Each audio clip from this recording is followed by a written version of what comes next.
நம்முடைய கர்த்தராகிய இயேசு கிறிஸ்துவின் பரிசுத்த நாமத்துக்கு கோடி கோடி சோத்திரம் உண்டாவதாக. ஆமென். நீங்கள் எல்லாருமே கர்த்தருக்குள் சந்தோஷமாக இருப்பீங்க நான் விசுவாசிக்கிறேன். கர்த்தருக்குள் சந்தோஷமாக இருப்பதே நம்முடைய பலனாக இருக்கிறது. ஆமென். ஆமாம், இன்னைக்கு நம்ம புது வருஷத்தில் ஒரு மாதத்தை தேவன் நம்மளை ஜெயத்தோட கடக்க செஞ்சாங்க. 2வது மாதத்துக்குள்ளே வந்திருக்கோம். நம்ம ஒன்று மட்டும் தெரிஞ்சுக்கிறது ரொம்ப ரொம்ப முக்கியம். நம்ம ஏசப்பாவை நேசிச்சு அவரை அன்பு செஞ்சு அவருக்கு பயந்து மனிதர்கள் முன்பாக நம்முடைய கர்த்தரை நம்புகிற பிள்ளைகளுக்கு நடக்கிறது எல்லாமும் சகலமும் நன்மைக்கு ஏதுவாகவே இருக்கும் அப்படின்னு நம்ம வேதம் நமக்கு சொல்லுது. நீதிமானுக்கு வரும் துன்பங்கள் அநேகமாக இருக்கும். தேவன் எல்லாவற்றிலிருந்து நம்மை விடுவிப்பார். இதெல்லாம் ஏசப்பா நம்மளுக்கு முன்னாடியே முன்னாடியே மறைக்காம எல்லாத்தையும் நம்மளுக்கு சொல்லி வச்சிருக்காங்க. ஏசப்பா இதோ முன்னாடியே இதெல்லாம் உங்களுக்கு நான் சொல்கிறேன், நமக்குள்ள சமாதானம் இருக்கும்படி அவர் தேவனுக்கு தெரியுது. ஏன்னா முன்னாடியே சொன்னாதான் ஆமாம் தேவன் சொல்லியிருக்காங்க, அது நடக்குது அப்படின்னு. இதில் இன்னும் மகிமையான காரியம் என்ன அப்படின்னா, நம்ம 7 சபைகளை பார்த்தோம். 7 சபையும் ஆவியானவர் நம்மளுக்கு அழகாக எளிமையாக 7 சபைக்குரிய காரியங்களை சொல்லி கொடுத்தாங்க. அதில் பார்த்தாக்கா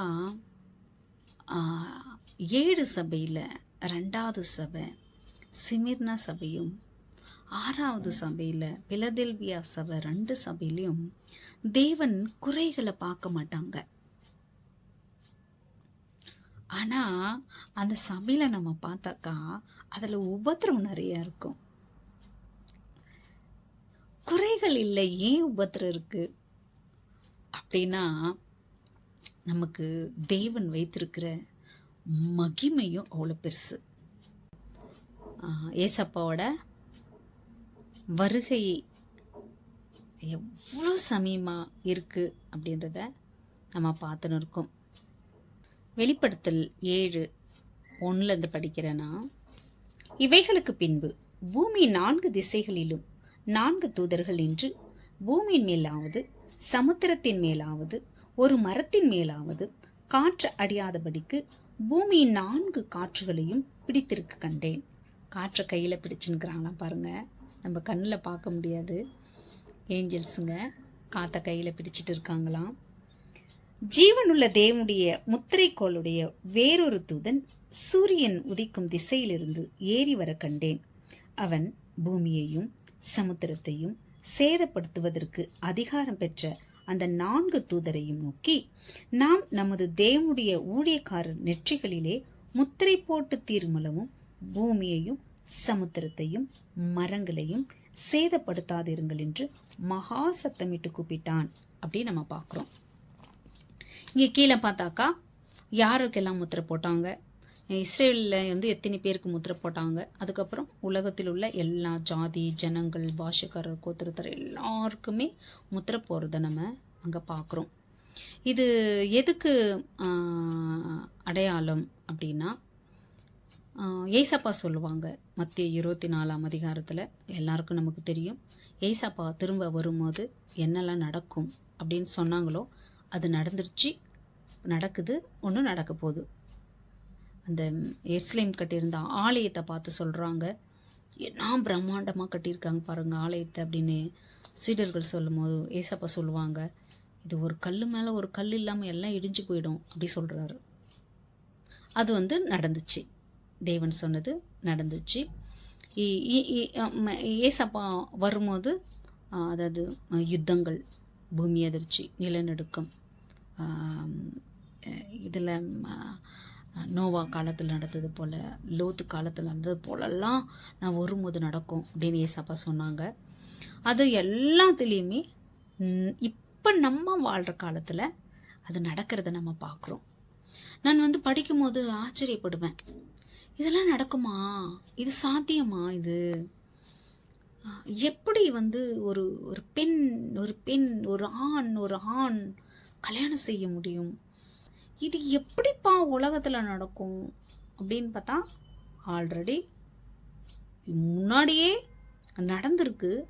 அது திரும்பவும் நான் வரும்போது நடக்கும் அப்படின்னு ஏசப்பா சொன்னாங்க.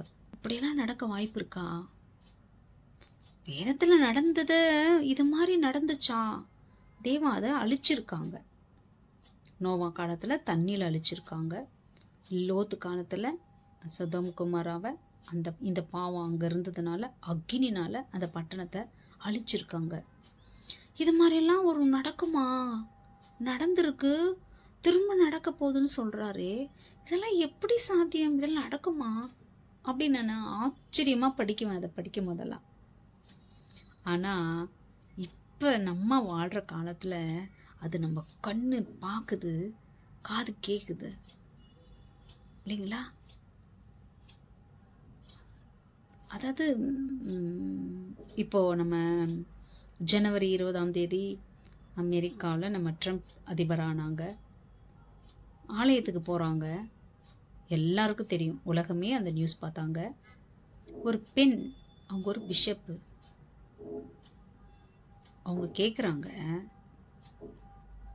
ஆணு தான் பெண்ணு தான், இது ரெண்டு தவிர வேறு எது இருக்கக்கூடாது சொன்னீங்க. ஓரினை சேர்க்கை, அதாவது ஆண்கள் கல்யாணம் பண்ணுறது, பெண்கள் கல்யாணம் பண்ணுறது, அதை சொல்லக்கூட ஒரு மாதிரி அருவருப்பாக இருக்குது. அமெரிக்காவில் ஒரு பெண் ஆசைப்பட்ட ஆண் ஆயிடலாமா? ஒரு ஆண் ஆசைப்பட்ட பெண் ஆயிடலாமா? ஒரு ஆண் ஒரு ஆணையும் கல்யாணம் பண்ணலாமா? ஒரு பெண்ணையும் கல்யாணம் பண்ணலாமா? ஒரு பெண் ஒரு ஆணையும் கல்யாணம் பண்ணலாமா? ஒரு பெண்ணையும் கல்யாணம் பண்ணலாமா? நம்ம வாழ்ற நாட்களில் நடக்குது இது. தேவனுடைய ஆலயத்தில் ஒரு பிஷப் ஊழியம் செய்கிற ஒரு அம்மா கேட்குது, நீங்கள் அந்த சட்டத்தை மாற்ற முடியுமா? தேவனுடைய நாமத்தினால கேட்குறேன் அப்படின்னு சொல்கிறா. அந்த பொம்பளை சொல்லுது, தேவ சமூகத்தில் ஒரு அதிபர்கிட்ட தேவ நாமத்தில் கேட்குற அந்த சட்டத்தை உங்களால் மாற்ற முடியுமா? மாற்றிடுங்க. என்ன மனசு வலி, அவ்வளோ மனசு வலி, வேதனை. எவ்வளோ துல்லியமா தேவன் சொன்ன அந்த காலத்தில் நம்ம இருக்கிறோம் பாருங்க. ஏசப்பா சொன்ன அந்த துல்லியமான நாளில் நம்ம வாழ்ந்துட்டு இருக்கிறோம். அதான் இங்கே வெளிப்படுத்தல் 7ஆம் அதிகாரத்தில் தேவனுடைய பிள்ளைகளுக்கு முத்திரை போட வேண்டியிருக்கு. அதுக்கப்புறம் சமுத்திரத்தையும் இங்க மரங்களையும் இருக்கிற எல்லாத்தையும் அழிக்கிறதுக்கு நான் உனக்கு ஆர்டர் கொடுக்குறேன், கொஞ்சம் முத்திரை மட்டும் போட்டுட்டேன் எல்லாருக்கும் அப்படின்னு அங்கே வெளிப்படுத்தல் 7ஆம் அதிகாரத்தை சொல்கிறத நம்ம பார்க்குறோம். இது நடந்துன்னு இருக்கு. இப்போது இது கிட்டத்தட்ட 3 வருஷமாக தேவனுடைய பிள்ளைகளுக்கு முத்திரைகள் போட்டுன்னு வராங்க. எப்படி சொல்கிறீங்க அப்படின்னா, வேதத்தை நம்ம வாசிக்கும் போது, வேதத்தை படிச்சுட்டு உலகத்தை நம்ம பார்க்கும் போது, வேதம் சொன்ன எந்த காலகட்டத்தில் நம்ம இருக்கோம் அப்படின்றது ஆவியானவர் நம்மளுக்கு தெளிவாக அந்த நாட்களை நமக்கு காமிக்கிறாங்க இல்லைங்களா?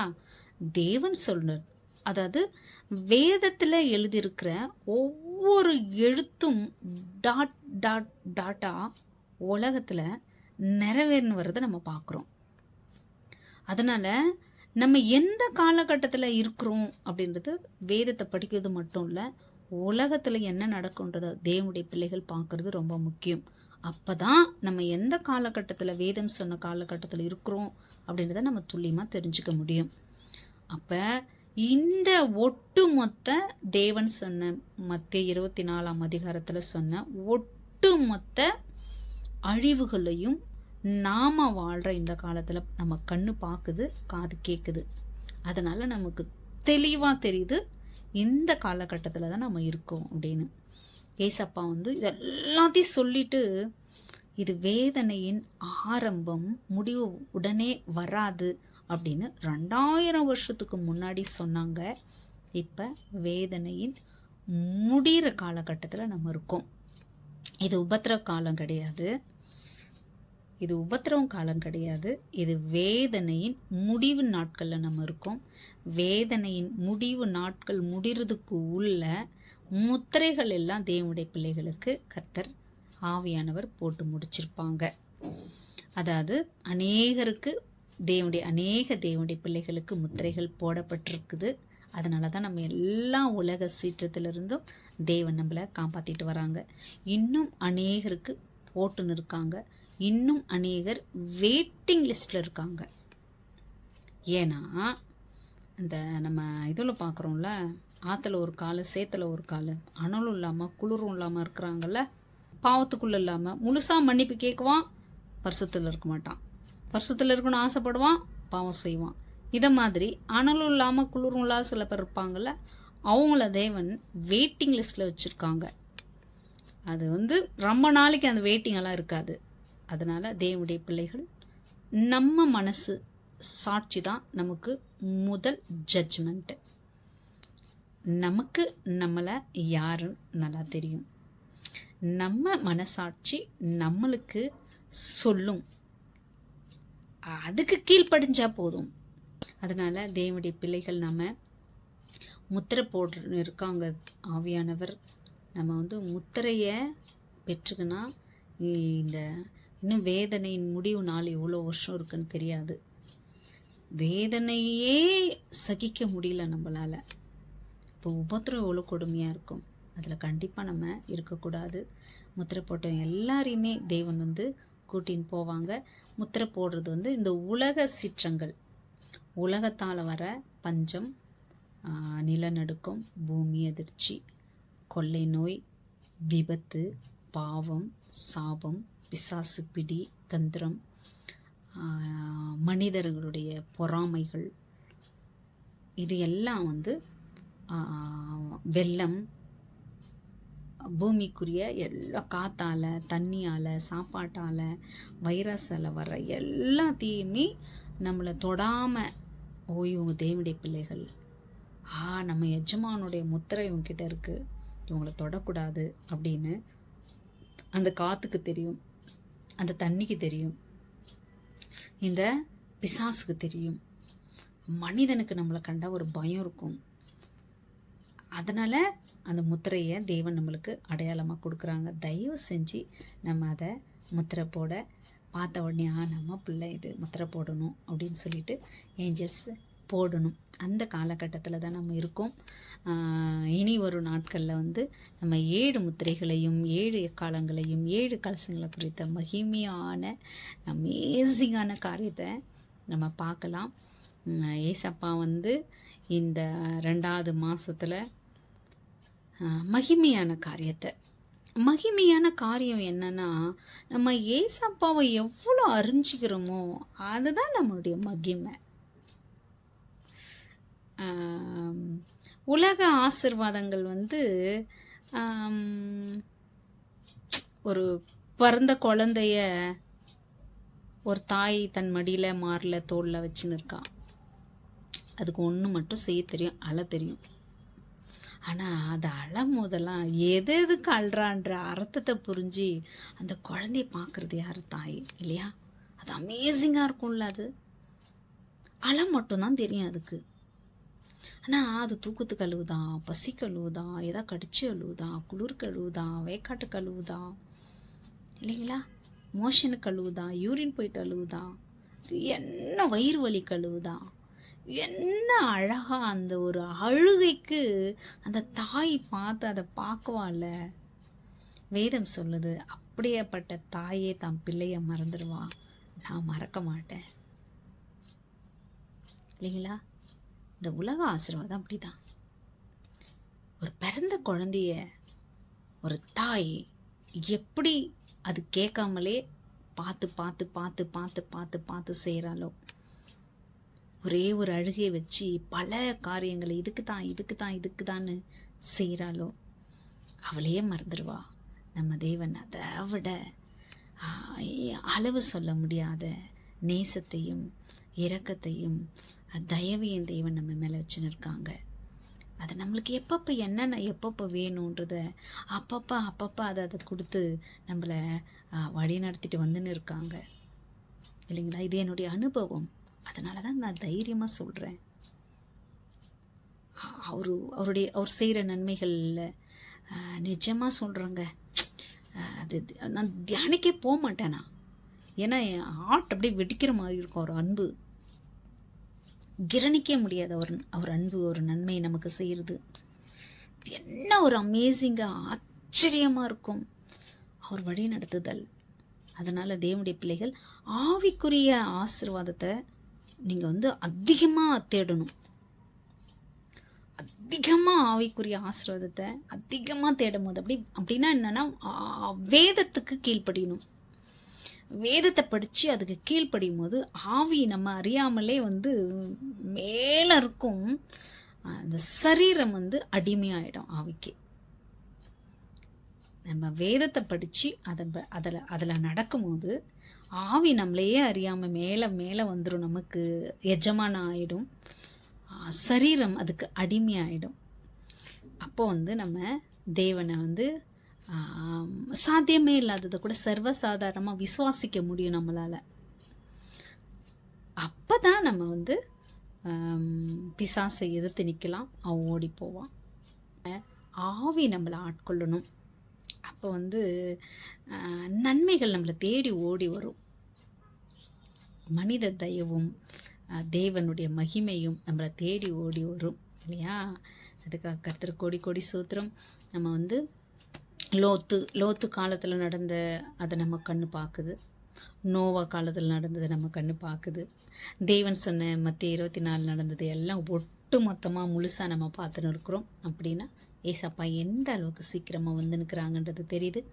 நம்ம முத்திரைகள் வேதனையின் முடியும் போது, இது வேதனையின் ஆரம்பம், முடிவு உடனே வராதுன்னு ஏசப்பா 2000 வருஷத்துக்கு சொன்னாங்கல்ல. அந்த முடிவில் நம்ம இருக்கோம். அந்த முடிவுக்குள்ளே தேவன் நம்மளுக்கு முத்திரையை போட்டுன்னு இருக்காங்க. அந்த முத்திரை நம்ம வாங்கினாக்கா இந்த உலக சீற்றங்கள், உலகத்திலிருந்து வரக்கூடிய ஆபத்து நமக்கு தேவனுடைய பிள்ளையாகி நம்மளை தொடாதபடி. நல்ல உதாரணம், எகிப்துக்கும் இஸ்ரேவேலுக்கும் உள்ள வித்தியாசத்தை தேவன் அங்கே கொடுத்தாங்கல்ல. அதே தான் இந்த உலகத்தில் தேவனுடைய பிள்ளைகளுக்கும் தேவனை ஏற்றுக்காதவங்களுக்குள்ள வித்தியாசத்தை கொடுக்க தான் இந்த முத்திரைகளை தேவன் நம்மளுக்கு போட்டுட்டு வராங்க. அது போட்டு முடியும் போது தேவன் நம்மளை ஆகாயத்தில் அழகாக நம்மளை பல கோடி தூதர்களோட ஏசப்பா நம்மளை வெல்கம் பண்ணி கூட்டுன்னு போகிறாங்க. இதெல்லாம் இனி ஒரு நாட்களில் சீக்கிரமாக நடக்க போகிற சத்தியமான உண்மை. இதுதான் நம்மளுடைய நம்பிக்கை. இதுதான் நம்மளை பலப்படுத்துறது.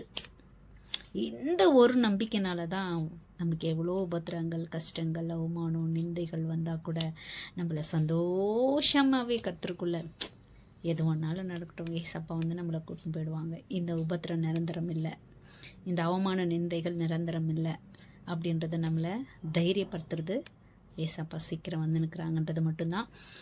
அநேகருக்கு நம்ம இருக்கிற இடத்துல, நம்ம படிக்க போகிற இடத்துல, வேலைக்கு போகிற இடத்துல, காலேஜுக்கு போகிற இடத்துல, நம்ம பஸ்ஸில் போகும்போது, இல்லை எங்கே நம்முடைய பிரயாணங்கள் எங்கே இருந்தாலும் ஏசப்பாவோட சுவிசேஷத்தை, அவருடைய அன்பை நம்ம சொல்கிறது நம்ம மேலே விழுந்த கடமையாக இருக்குது. அந்த நம்ம செஞ்சு ஏசப்பாவோட தேவனுடைய பிள்ளைகள் ஆத்தும பாரத்தோட நம்ம அதை டெய்லி ஜெபிக்கும் போது தேவன் நம்மளுக்கு காமிப்பாங்க. இந்த இடத்துக்கு போ, இங்கே அப்பா நான் இங்கே போகிறேன்ப்பா, இங்கே நான் உங்கள் அன்பை சொல்லணும். நம்ம வாஞ்சையை பார்த்து ஆத்மா ஆதாயம் பண்ணுற பாக்கியத்தை தேவன் நம்மளுக்கு கொடுப்பாங்க. ஆத்மா ஆதாயம் செய்கிறது தேவன் நம்மளுக்கு கொடுக்குற பாக்கியம். அதை ஒரு நாள் நம்ம விட்டுடக்கூடாது. அதனால் இந்த 2வது மாதத்தில் ஏசப்பா நம்ம கூடவே இருந்து அவர் இன்னும் அதிகமாக அவர் மகிமையை, அவர் வல்லமையை, அவர் அன்பை, அவர் பரிசுத்தத்தை, அவர் நீதியை, அவர் மகத்துவத்தை அதிகமாக நம்ம தெரிஞ்சுக்கிறது தான் அது நம்முடைய மகிமை. அதுதான் நம்முடைய உயர்வு, அதுதான் நம்முடைய மதிப்பு. நம்ம தேவனை தெரிஞ்சுக்கிறது தான் நம்மளுடைய மதிப்பு மகிமை. அதுக்காக தேவனை இன்னும் ஆழமாக நம்ம வேதத்தை அறிஞ்சு அவருக்கு கீழ்ப்படிந்து தேவனை அதிகமாக தெரிஞ்சுக்கலாம். ஏசப்பா சீக்கிரமாக வந்து நிற்கிறாங்க. நம்ம ஆயத்தப்படணும், மற்றவங்கள ஆயத்தப்படுத்தலாம். கர்த்தருக்குள் எப்போவுமே சந்தோஷமாக இருங்க. என்ன நடந்தாலும் ஏசப்பாவுக்கு ஸ்தோத்திரம் சொல்லணும். ஏன்னா எது நடந்தாலும் அது நம்ம நல்லதுக்காக நம்மளுடைய மகிமைக்காக. அதுக்காக ஏசப்பாவுக்கு கோடி கோடி ஸ்தோத்திரம். நம்முடைய கர்த்தராகிய இயேசு கிறிஸ்துவின் கிருபை, தேவனுடைய அன்பு, பரிசுத்த ஆவியினோட ஐக்கியம், சந்தோஷம், சமாதானம் நம் அனைவரோடும் ஏசப்பா வரவர்களையும் இருப்பதாக. ஆமென்.